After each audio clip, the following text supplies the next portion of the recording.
Let's take a look at how a baseball game is actually played. You'll recall that the player who stands in the middle of the infield is the pitcher. And at the start of every baseball game, the pitcher will stand on the mound with the ball. He will push off the rubber and he will throw the ball home towards home plate. When the pitcher throws the ball, this is called a pitch. And this is where everything in baseball starts.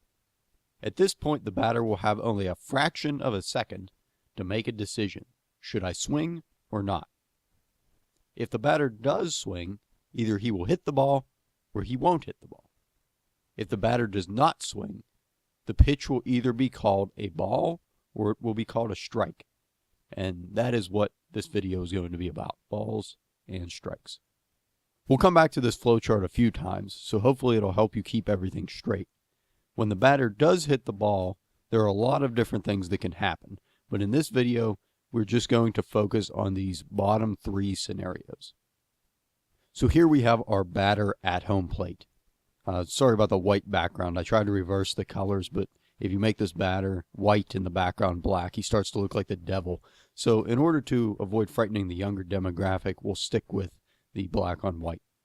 Anyway, imagine that home plate is here, and we are looking at the batter as if we are the pitcher. Baseball does not have a clock, so we need some way of keeping play moving forward. And this is basically the main concept behind balls and strikes. So once our batter steps up to home plate, an area called the strike zone is created. And this extends from right underneath the batter's kneecap up to the midpoint between his belt and his shoulders. So about where his team's name would be written on his uniform. Vertically, the strike zone is everything above home plate, which makes it 17 inches wide. Because home plate has a depth, if we were to look at it from above, then the strike zone is right at the front edge of home plate, the edge that is closest to the pitcher. When the batter does not swing, if the pitch passes through the strike zone, it will be called a strike. If the pitch does not pass through the strike zone, it will be called a ball. And you might wonder, well, what if the pitch is right on the line? This would also be a strike. If any part of the ball, no matter how small it is, passes through the strike zone, it is a strike. Now, with the ball moving so fast, it might be difficult to tell where the ball was. And so this is the job of the home plate umpire to determine whether the pitch is a ball or a strike. And this is why, like in this photo, you will usually see the umpire crouch down behind the catcher so he can get as good of a view as possible as to where the pitch is. So when the pitch comes in, the umpire will literally say out loud either ball or strike so that everybody knows what his call has been for that pitch. And usually for a strike, you might even see him point out to the side, make some kind of hand motion to signal that it was a strike. So the only way that a pitch can be a ball is if the batter does not swing at it and it does not go through the strike zone. There are a few ways that a pitch can be a strike. The first one we just saw, if the batter does not swing and the pitch goes through the strike zone, the umpire will call it a strike. The second way to get a strike is if the batter swings at the pitch and misses. And the third way is if the batter does hit the ball, but it goes foul. So remember that everything outside of the foul lines that run down the first and third baseline is considered to be foul territory. So if the ball is hit into foul ground or foul territory, this is called a foul ball, and it will count as a strike. Let's jump back to our flow chart, which appears to have grown since the last time we saw it. And we'll see here what we just looked at. Not swinging at a pitch can result in a pitch inside the strike zone, which would be called a strike by the umpire, or it can result in a pitch that was outside the strike zone, which the umpire would call a ball. If you swing at the pitch and miss it, this is a strike as well. And finally, if you do hit the ball and it goes into foul territory rather than fair territory, this is also a strike. So you might have noticed here that 4 out of 5 of our branches have resulted either in a ball or a strike. And so balls and strikes, I guess you could say, will happen a lot.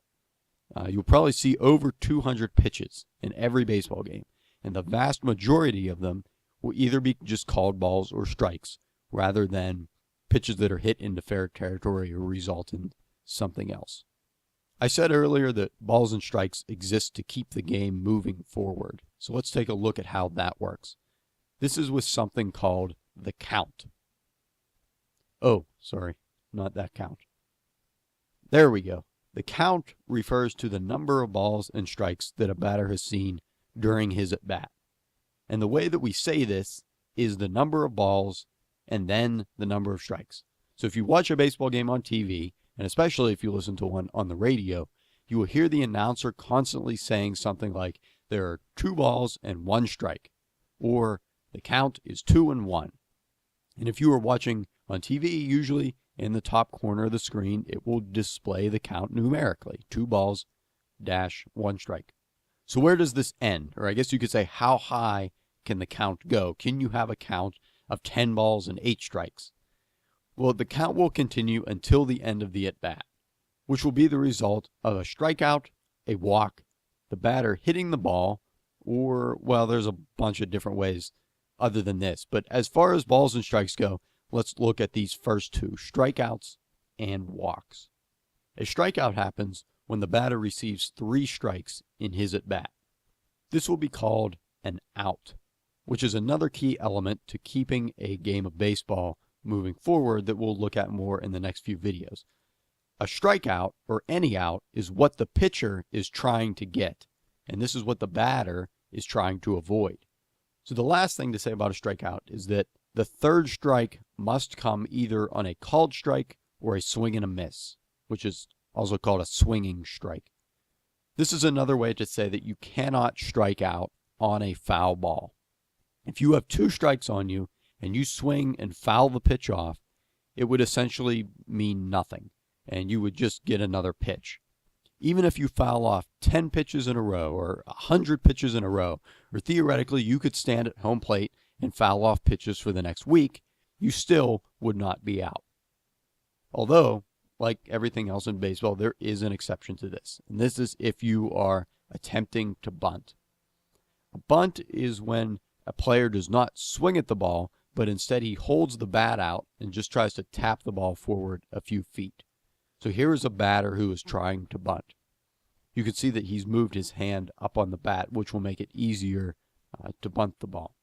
So if he had 2 strikes on him here, and he was to bunt the ball foul, then this would be a strikeout, but only because he was trying to bunt.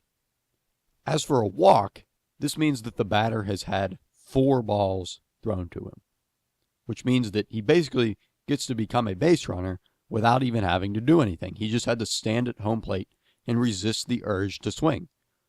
Although I wouldn't recommend this strategy because usually pitchers are pretty good at throwing strikes. So if you're not going to swing, more often than not, you'll get a strikeout than a walk. Okay, so now that we know that 3 strikes is a strikeout and 4 balls is a walk, let's go back to the count. At the beginning of every at-bat, the count is 0-0, or we would say there is no count on the batter. If the first pitch is a ball, then the count would move to 1-0. If it is a strike, whether it's a called strike, a swinging strike, or a foul ball, the count would be 0-1. The third option, of course, is that the batter will hit the ball into fair territory, and at that point, the at-bat would be over. If he does not hit the ball into fair territory, depending on whether the first pitch was a ball or a strike, the count could either move to 2-0, to 0-2, or to 1-1, 1 ball and 1 strike. Or again, the batter could hit the ball. So I think you can see where this is going. The batter can end the at-bat by hitting any pitch into fair territory, or he can continue taking balls and strikes until it reaches 3 balls and 2 strikes, which is what we refer to as a full count. Why is this called a full count?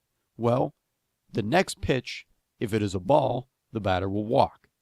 If the next pitch is a strike, it will be a strikeout. A foul ball, again, a foul ball that the batter swung at and not bunted, will not end the at-bat.